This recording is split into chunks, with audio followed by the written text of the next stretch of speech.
After evading law enforcement for several miles, cruising at speeds exceeding 100 miles per hour upon apprehension, the initial remark from this drunk officer was as follows. Just walk right here. Walk right here. Shut the up. Get right over here. I don't give a who you are. Get on your knees. Hey, I'm a cop. Why you acting like that? I'm a cop. This intoxicated lieutenant, thoroughly under the influence, found it challenging to come to terms with the reality that he made a mistake by taking control of the vehicle. Do me a favor. I can't. Oh my God. I'm not losing my career over you. And I'm not losing my career either. Yet this former police officer, without any apparent cause, inflicted harm upon a disabled individual, far surpassing the aforementioned incident in severity. You not listen? Get on the ground! Get on the ground! Before delving further, allow me to inform you of James Hodges, a legally blind individual residing in Lake City. On October 31, 2022, he was subjected to an unwarranted stop, search, harassment, and subsequent arrest while simply taking a daytime stroll in his city. A United States veteran, Hodges had a walking stick in his back pocket, officially designated as a medical aid. However, the police officer who encountered him perceived this navigational aid as a potential weapon. Law enforcement officers in the United States, including those in Florida, adhere to the legal standard of reasonable suspicion when conducting a stop and frisk. This implies that they must possess a reasonable suspicion that an individual is engaged in criminal activity to justify stopping them. What's this in your back pocket? I just saw you walking it. It's a navigational aid. What's the problem? You a tyrant? What's your name and date of birth? I don't have to give that unless Yes, I'm sir. doing- I was investigating. You have reasonable. Do you want me to put you in articulated handcuffs right now? Yes, sir, I do. suspicion. What is your suspicion? It looks like you're carrying a gun in your back pocket. I'm stopping to make sure you're carrying it properly. You Well, don't have have you to. ensured that it's not a firearm? No, you keep turning so I can't see it. You don't have to be a to me. Well, you're being one to me. No, sir. I'm Have a doing my good day. job. Am I detained? Yeah, you are. What's your name and date of birth? It does not matter. Yes, sir, it does. Do you have a crime? Would you like me Call to your put you in? supervisor, He's right please. here. Once Mr. Hodges clarified and demonstrated that the object in question was a medicinal aid, the officer's initial reasonable suspicion should have dissipated. It appears that Mr. Hodges is well versed in this aspect, prompting his request for a supervisor. However, the narrative takes an interesting turn when you hear what the supervisor has to say. What she stopped you for? For a walking stick. So- And it could look like a weapon. She asked you to really present it, okay? Now she's asking me for ID. Okay. I don't need the ID unless there's reasonable articulated suspicion that I have committed a crime and committing a crime or about to do a crime. Sir, and her suspicion was that you were armed, okay? And she's asking you for your ID. Well, now she has verified that I am not armed, okay? So there is no problem. You have your ID or not? I do have my ID, but you don't need it. Being well versed in his rights in Florida, Mr. Hodges is aware that individuals are only obligated by law to present their identification to police officers when stopped under suspicion of a crime. However, the unfolding events suggest that the situation is about to take a more troubling turn. Despite confirming that Mr. Hodges was unarmed, Officer Goad and Sergeant Harrison persisted in detaining and harassing him. Body camera footage reveals officers reaching into Mr. Hodges' pocket without consent, engaging in an illegal search. Where's your ID? Where's your ID at? Pocket. Which pocket? You are not allowed to search me. It's in this pocket.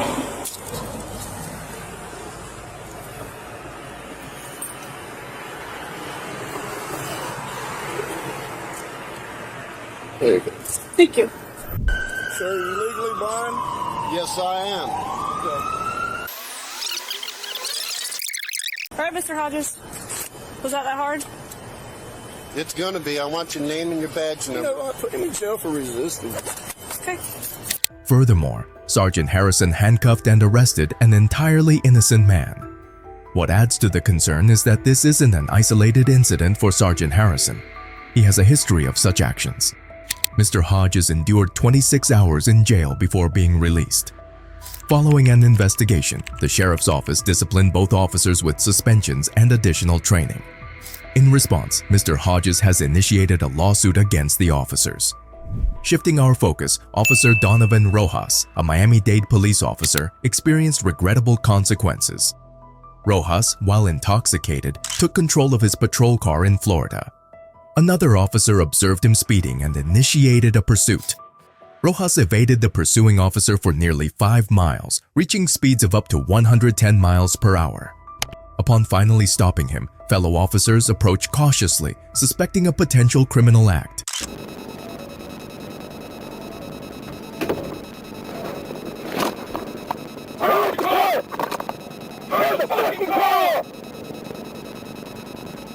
How many people in the car? Get out of the car! Get out of the fucking car! Hands up in the air!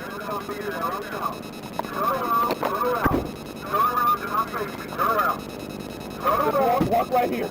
Walk right here. Shut the up. Get right over here. I don't give a who you are. Get on your goddamn knees.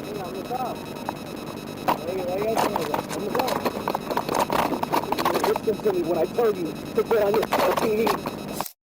Turn the car off! How many people in the car? Get out of the car! Get out of the car! Get out of the car right now. Out of the car, I see hands.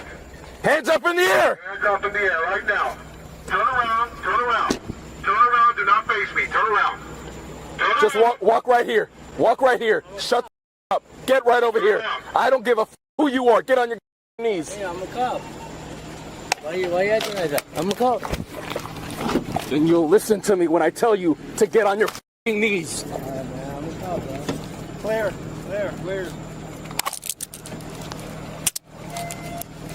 Who do you work for? You used to work for Miami-Dade. Why you acting like that, man? Stand there. Tango 11. One in custody. I'm acting. Be quiet. Don't say another word. You hear me?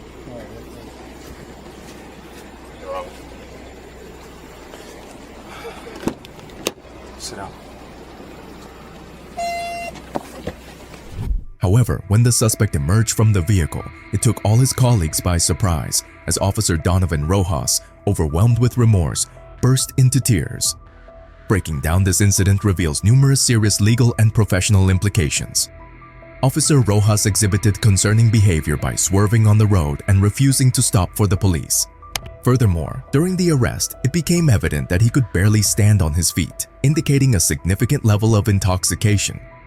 If the off-duty officer's blood alcohol concentration exceeded the legal limit of 0.08%, he would be committing a DUI offense. The situation also involves speeding and fleeing from law enforcement, with the severity of these charges ranging from misdemeanor to felony based on circumstances and state laws. Now let's delve into the matter concerning the police cruiser employed by Officer Rojas during this unfortunate incident.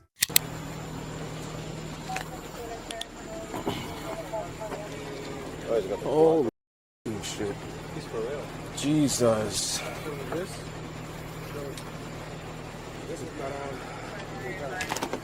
What? Sarge, I can't see it. Well, that wasn't on when he passed me. No, he's not on. No, he's drunk. Did you turn that? Did you turn that on, or it was on? No, it was on right there. On, but the visor's up. Son of a. You know how this goes. I get it. I don't want Be quiet. Before I ask you any questions, you must understand your rights. You have the right to remain silent. Anything you say can be used against you in court. With these rights in mind, do you wish to talk to me now? No, sir. Okay. I feel you're impaired. Me? Yeah. No. Okay. Are you willing to perform field sobriety exercise to dispel my suspicion that you're impaired to drive? No, sir. No. Okay. Is this an agency vehicle? Yes, sir. This is his agency car. Huh? This is his agency car. What's the tag come back to? I just asked him how to run the tag. I just got here. Since he doesn't want to talk, he refuses field sobriety exercises. Oh, absolutely. He's f***ed up. Yeah. All right. Thank you. It is what it is. Clocked him at 1:07. I got him up to 111. And I know he saw my lights. Oh, yeah. As soon as he passed me. Bro, this is not the highlight of my day. I know. Bro, I'm sorry, brother, but Yep, don't say anything else. Once at the police station, the now former officer Rojas consistently asserted that he halted as soon as he became aware of being trailed by another police vehicle. Despite expressing a reluctance to communicate, he continued to mumble about stopping at the earliest opportunity and insisted that he did not flee from the officers. However, he declined to undergo a breathalyzer test. Subsequently, Rojas faced charges of fleeing and eluding, as well as DUI after the arrest.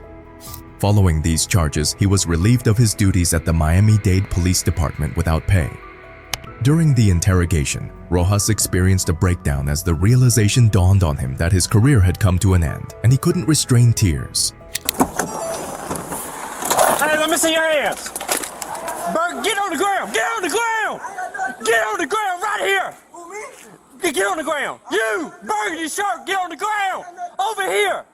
On the ground. On the ground. Get on the ground. Do you not listen? Get on the ground. Get on the ground. Get on the ground. Meet Clarence Gaillard, a 58-year-old resident of South Carolina. What might not be immediately apparent is that Mr. Gaillard faced difficulty lying down promptly due to the presence of metal rods and pins in his leg and hip. Unseen in the initial encounter is the officer's unfortunate decision to thoughtlessly step on Mr. Gaillard with his foot, causing injury in the process. On July 26, 2021, the police responded to a false tip reporting someone allegedly carrying a weapon in front of a building. Officer David Lance Dukes was the first to arrive at the scene. Upon arrival, he swiftly drew his weapon and loudly instructed everyone present to lie down, aiming to secure the alleged weapon. The lingering question: where was the weapon in question? Is there a gun back there? Ain't no gun. By that truck. Bro, you got a gun on you, man? No, I ain't got no gun. right, I don't I'm just want asking. no gun. I don't Turn want back over. Paul, do you watch him say?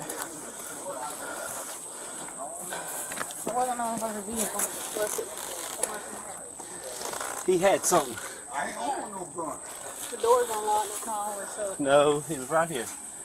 Watch him. Go watch him. There it is.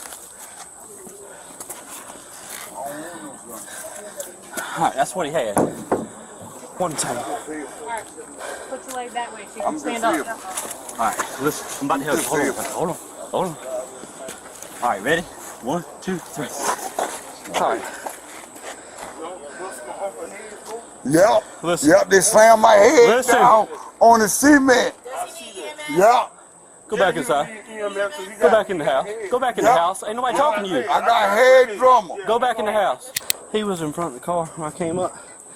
And he was walking like this. And I thought it was a gun at first. I said, drop the gun, drop the gun, drop the gun, drop the gun. Had him at gunpoint. And he's over here doing something like this. You slammed my head. You slammed my What head he was doing is down putting on this up behind the tire. So he comes over right here. He got his hands in his pockets. I'm telling him, let me see your hands, let me see your hands, let me see your Why you hands. bust my head? He wasn't listening. The visual evidence is quite telling. Officer Dukes finds himself confronting the realization of a significant error. Facing his superior, he begins to provide an explanation for his actions. Officer Dukes asserts that he believed he saw a weapon, leading him to order everyone to the ground. He further claims that Mr. Gaillard did not comply, which upon closer inspection is inaccurate. Mr. Gaillard responded as quickly as his physical condition allowed. It's crucial to note that Mr. Gaillard, with a disability, faces challenges in easily bending down. While officers may, in certain situations, instruct individuals to get on the ground as a precautionary measure, particularly if there's suspicion of an armed individual, unjustifiably stomping on someone is a clear instance of excessive force. Utilizing force without valid cause, especially when it has the potential to cause harm or injury, constitutes a violation of an individual's rights.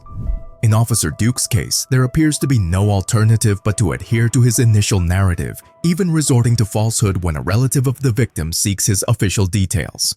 Attention, what? You need to upload your camera. I'm going to take that in the evidence of what he had. What? Can I get a card from you? I don't have one now. We don't have What's your they badge don't number? give us cards. Okay, what's your badge number? 1059. Let me see if I can get my phone. Hold on. Hold on, we have cards. Okay. Thank you.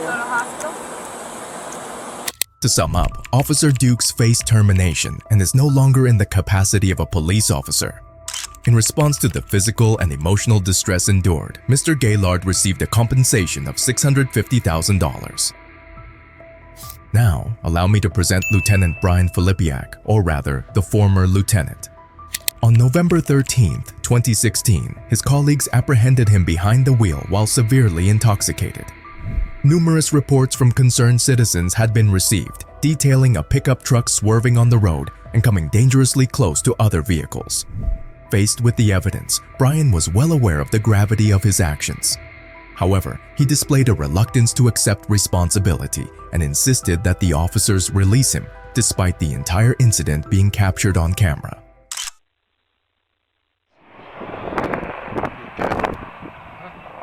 Can I see your license for discharge proof insurance?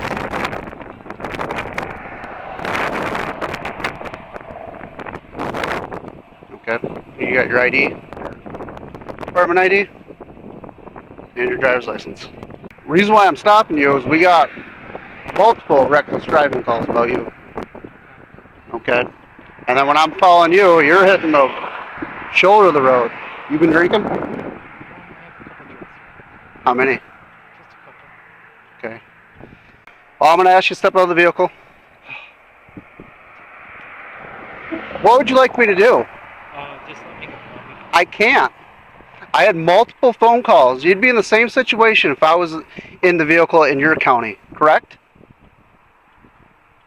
I don't know. Please step out of the vehicle for me.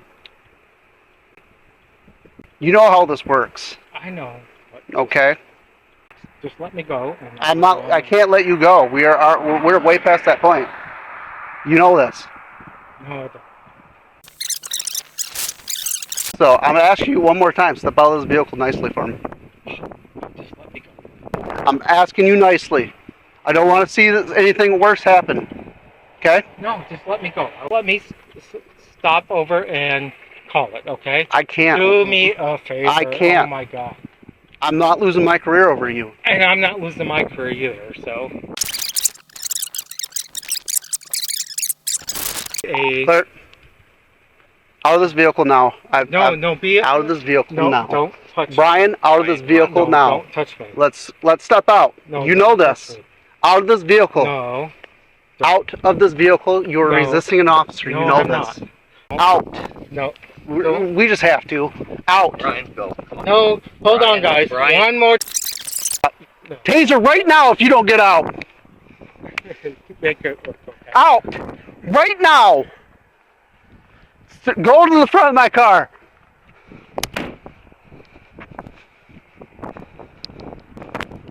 I didn't resist. We forcefully out you Yeah, I out of this was trying to vehicle. make a deal.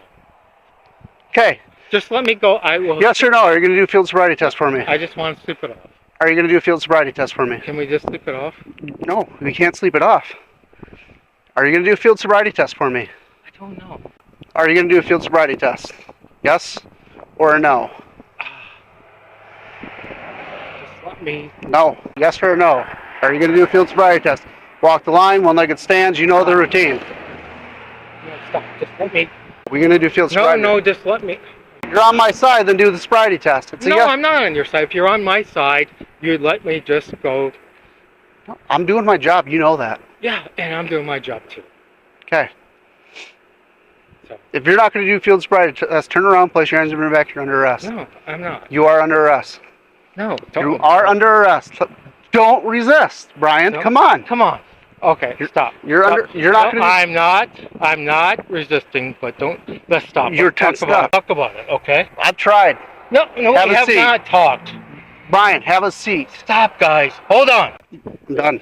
No. In my car. In my car. Get in there. Crawl in. I don't care.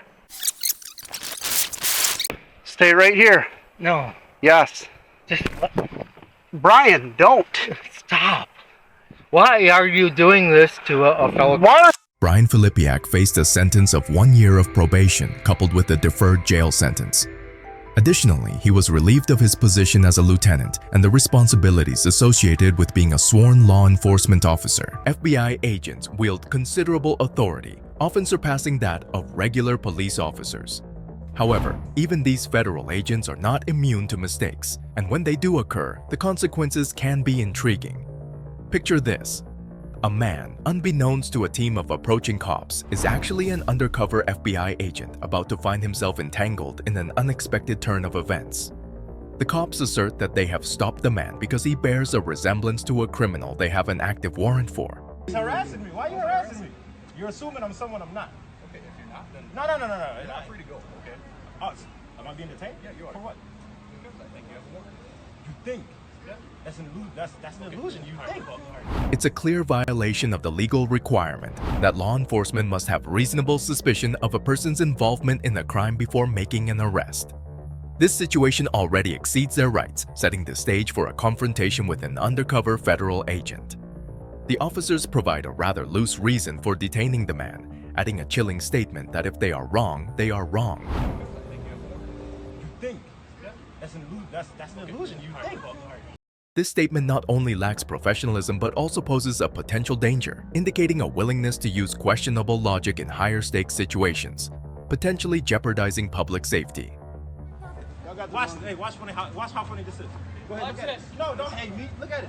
Oh, what does that say? What does that say? The undercover agent produces an official FBI ID card, effectively proving that he is not the wanted individual. The dynamics of the encounter shift drastically as the officers, particularly one caught on camera, transition from making direct eye contact with the suspect to pointedly avoiding eye contact after glimpsing the official identification. The entire incident unfolds as a testament to the unprofessionalism displayed by the officers. Despite the officers' blunders, a silver lining emerges as they, at least, show a level of respect towards the undercover agent upon discovering his true identity. The encounter serves as a stark reminder of the delicate balance law enforcement must maintain even when dealing with their federal counterparts. Agent Burke's encounter with local police took a distressing turn, culminating in a lawsuit against the very officers tasked with upholding the law. Dispatched to confiscate an illegally acquired firearm from a residence, Burke faced a series of unfortunate events that would lead to legal action. Upon reaching the house, instead of cooperation, Burke was met with hostility as the door was callously shut in his face. Get on the ground now! I'm a federal agent. 917-110-3. To exacerbate matters, the residents opted to involve the police, providing them with Burke's badge number. In a perplexing twist, the law enforcement officers treated the situation not as an ATF agent on official duty, but as a potential break-in, casting Burke as the presumed criminal. Federal agent. Get on the ground! I'm a federal agent. Why wouldn't you? Refusing immediate orders to get on the ground, Burke's decision likely aimed at allowing the police to ascertain whether he was armed. While Burke, as a federal agent, asserted that he wasn't bound by municipal police orders, the situation spiraled into a contentious standoff. You are the one making the mistake! Face down, now! All the way down! All the way! All the way! You got my IDs right here, left pocket. Left pocket. And we're gonna put your arm on your back. Wait a sec. Do not resist. I'm not resisting. You're acting like a moron. Wait a second. Wait a second. Wait a second. No, don't do this. Wait a second. I got a medical condition. Get my license out of my pocket. We're getting you secured first. Please, wait. No. Hold on. I'm hyperventilating. Despite Burke's belief in his non-threatening appearance, adhering to police orders could have de-escalated the situation, though this didn't transpire. Disturbing footage captures Burke repeatedly asserting his identity as an ATF agent on an official call, urging officers to retrieve his ID from his back pocket. Please, get this kid. I'm a federal agent. My God. You have no idea what you are, acting the way you are. Sir, I'm with you guys, for Christ's sake. I'm a fucking federal agent. Who's your supervisor? What's his name? What's your supervisor's name? Even after glimpsing his identification, the officers maintained his arrest, escorting him to their patrol vehicle. The distressing saga continued with Burke's forceful placement into the vehicle. His pleas and medical condition explanations overridden by the officers. Remaining confined in the patrol vehicle for over an hour, Burke was eventually released without charges. Despite acknowledging that Burke's conduct may not have been flawless, he initiated legal action against the Columbus Police Department, citing excessive force and unlawful arrest. The ensuing lawsuit contends that the incident inflicted both physical and mental harm, resulting in Burke's removal from active duty, relegated solely to administrative and support roles. As of the current video upload, the case remains unresolved, highlighting the complexity and faults on both sides of this unfortunate encounter. In the peculiar case of Mac Proctor, a supposed undercover agent with an extensive knowledge of the law, the dynamics between law enforcement and citizens take an unexpected turn, shedding light on potential police misconduct. Mac found himself in a perplexing situation while parked in a private lot, awaiting a takeout order during his delivery driver shift. Although his vehicle wasn't in a designated spot, it didn't impede traffic flow, and he had momentarily left it unattended while picking up his food. Upon his return, Mac encountered a police officer who asserted that he was violating parking rules. All right, Mr. Proctor. That is your last name. Demonstrating his understanding of legal rights, Mac remained silent, responding appropriately to the officer's questions, especially those unrelated to criminal proceedings. Everything okay? Do I need to answer any of your questions? You don't have to answer anything, dude. Okay. You don't have to. I could stand here all day.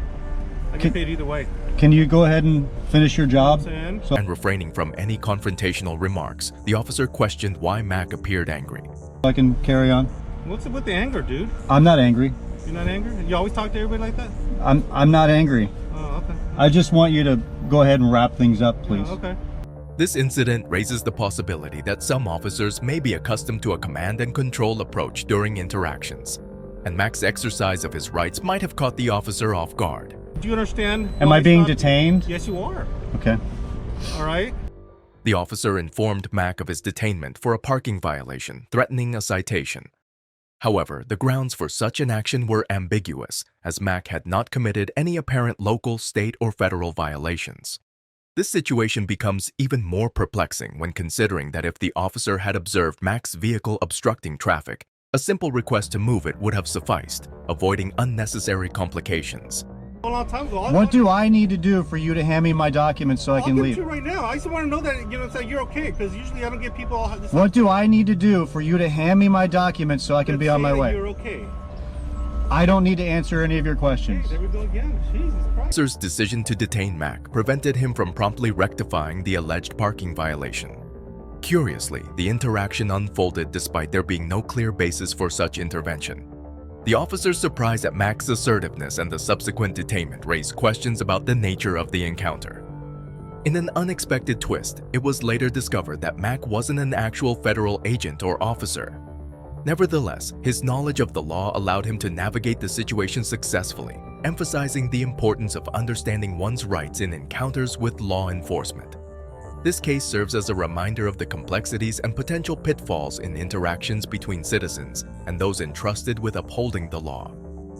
If I had that swing, you better believe I'd leave that sucker for you. Would you really? Hell yeah! You'd let me put you in it? Yeah. With a bar and everything?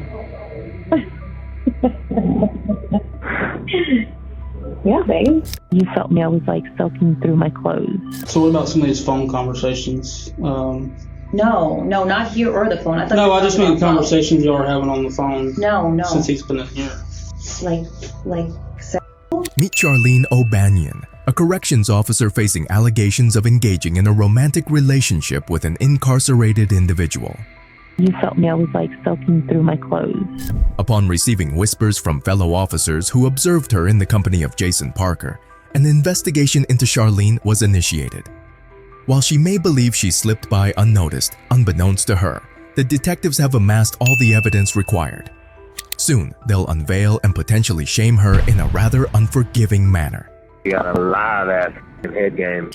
Oh my God. From the get-go, Charlene adopts an innocent facade, feigning ignorance regarding the accusations. We're notified of a possible improper relationship between you and Jacob Parker. So we're here for that, and I just kind of want to talk to you about it and get your side of that story. I don't know anything about it. Okay.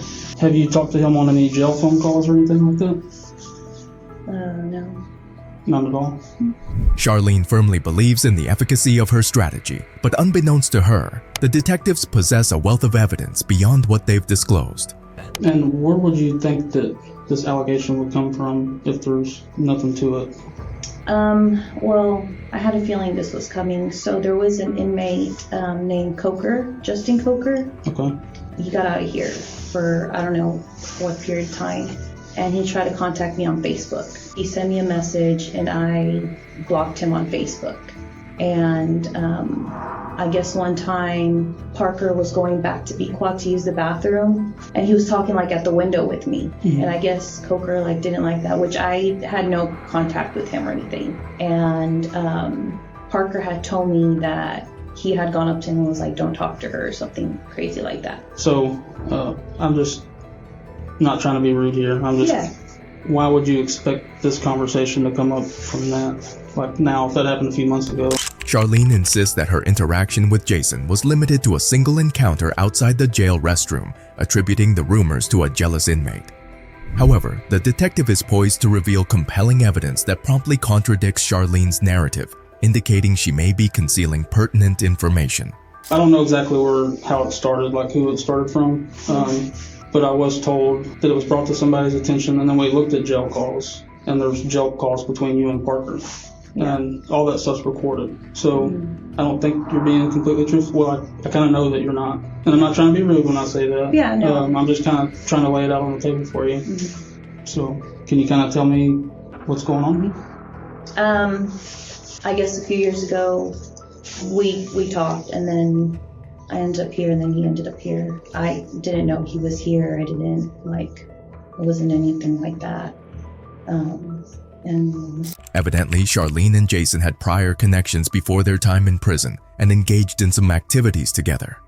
Charlene asserts that their interaction inside the prison was just playful banter, nothing more. However, the truth appears to diverge significantly as law enforcement possesses recorded phone conversations from within the prison that narrate a wholly distinct tale. So what about some of these phone conversations? No, not here or the phone. I just mean conversations y'all are having on the phone. No. Since he's been in here. Like sexual? Well, I'm not saying having phone sex, talking about sexual acts. From what I'm listening to on the calls, I take it as that you've given him oral sex at some point, is what I gather from these calls. No, that was like in the world, but we never dated. We just. Okay. What kind of conversations have you had with him since you started working here and he's been in the jail? Just talking about what would happen after he got out. And then the jail call recordings, have you been talking to him like while you're at home? Like he calls you from the jail while you're at home, or? Okay. Within the first 15 minutes of the interrogation, Charlene's initial narrative is unraveling, appearing increasingly distant from the truth. Her account has crumbled under scrutiny, acknowledging past intimate involvement with Jason and the habit of phoning him regularly from her own residence. Such conduct is notably irregular for a prison officer, and it doesn't require extraordinary insight to suspect a more profound issue at play. The detective, however, is poised with additional inquiries regarding certain physical evidence. I haven't listened to this, but apparently there may be some talk in the calls about like photographs. Have you given him any photographs? I gave him a photograph of his mom, which he had asked for, and of his dog, Jax. Okay. Yeah. Have you given him any photographs of you? No, because... So one of the things we're going to be doing is like looking at cameras and stuff too. Has there been any times where y'all were alone? Or you go out of camera view or anything like that? Anything that's going to look suspicious that way? I don't think so. Bear in mind that Charlene has been employed at the prison for quite some time, granting her an intimate understanding of its workings, including security camera blind spots and the schedules of patrol officers. With this level of awareness, one might assume it'd be a breeze to conceal any relationship with an inmate. However, it appears she overlooked a few crucial details, notably that all phone calls originating from the prison are meticulously recorded. Thanks to the detectives, she's on the brink of a stark reminder of this reality. Hey, baby. Get that. Baby, guess what? What, babe? I just won the blackjack game. Yay. I just want $30. I got a lot of stuff to clean and get rid of before you come home. I'm just kidding. Yeah. I'm just kidding. I was trying to make you think I have all these secret things. Yeah, I bet you do. What? What? What? What do you mean? I don't know. You probably got this weird swing hanging from the ceiling. Candace probably thinks it's a swing set. Oh, if I had that swing, you better believe I'd leave that up for you. Would you really? Hell yeah. You'd let me put you in it? Yeah. With a and everything? Yeah, baby. Hearing your own voice can be cringeworthy for many, but imagine the discomfort of listening to your intimate phone conversations in complete silence with two detectives present, realizing you've been unequivocally caught. Up to this point, the language used doesn't provide evidence of any actual sexual acts between the two. However, the situation takes a swift turn as Jason begins to explicitly implicate Charlene during the call. Why don't you look at me sometimes and be like, damn, my woman's fine. Fine as wine. And you got a live ass head game. Oh my god. It wasn't my best moments. I was just trying to get it done. Are you in bed? Don't even get me thinking about that because it makes me so horny. Like just going back and thinking about that. It gets you horny? Oh yeah. When you felt me, I was like soaking through my clothes. You get very horny very easy. I always want to have, like that's not even. Not good. I mean, it's not like I just like look at someone, I'm like, oh my god, I'm getting horny. No, like of course, like I only get horny for you. You kind of see how that sounds from like my point of view, like a more recent thing than 3 years ago. No. The nerve she has to deny everything after hearing that phone call is quite extraordinary. To her credit, she's putting up a tough fight. The detectives attempt to probe her by questioning whether Jason would protect her, but she remains steadfast, sticking to her narrative that everything transpired outside of prison. While technically this tale could hold true based on the phone call, it's undeniably peculiar for the couple to recall events from over 3 years ago with such precision, especially considering her earlier difficulty in remembering any details about the relationship. Talk about how profound this was, like just giving him this was, but you like don't remember anything about it. It's like telling me something, but you're having trouble coming up with details about it. You know what I mean? Like if it's that profound. I mean, I gave him a look. How do you describe? I mean, is that? Well, what I want to know like about the job. I'm just so if this is a thing that happened 3 years ago, I feel like you would kind of remember some stuff about it. Like I feel I mean, like we said in the car, Like when I asked you who was there, him of course, like when y'all met or whatever, and then when I asked like who else, you said it was like a bunch of friends. Yeah. But like you can remember one chick's name after you think about it for 30 seconds. So that's not making sense to me. You seem to have blanks in your memory when we get to certain details, but you remember being groped in the job from 3 years ago. I find that hard to believe. Okay? This is your one chance to be honest with us. Yes. Once we get up and walk out and we're done, we're done. Have y'all had any inappropriate contact, whether it's groping, jobs, anything else? Yes, I am being vulgar to get a point across. Yeah, no, it's not. None of that. As the detectives point out, the pieces of the puzzle just don't fit together. Nevertheless, she's maintaining her version, or at least she was, until a sudden change occurred, and she uttered this statement. And what is it? I might have given him a look back part of you. In the back part of D quad? Okay. How long ago was that? I don't know, 2 months ago. The revelation is out, and Charlene has admitted to the truth. However, this situation is more intricate than it appears. In cases involving relations between officers and inmates, a crucial question surfaces: consent. Since Jason and Charlene had prior acquaintance before prison, it's reasonable to assume mutual consent. However, in such cases, consent becomes irrelevant. According to a 2005 report, federal law deems all sexual interactions between prison staff and inmates as abusive, irrespective of whether the act might be considered consensual outside of a prison setting. This strict stance stems from the alarming prevalence of inmate abuse, with estimates indicating that 12 to 14% of inmates faced sexual assault in 1996, often without repercussions for the officers involved. To curb such abuse, a zero-tolerance policy was instituted, a policy that Charlene seems to have blatantly disregarded. I'm gonna ask, but I feel like I know the answer. I'm losing my job. So that's not really up to me. Internal Affairs is aware. Investigation is separate from ours because it's two totally different things. So yeah, what kind of charges would like? So it's illegal to have sexual contact with an inmate as an employee. So I said the ball kind of be in their court, but I'll let you know as soon as I hear something. I mean, should I go to jail? That's up to the DA's office. In an unexpected turn of events, Charlene faced severe consequences.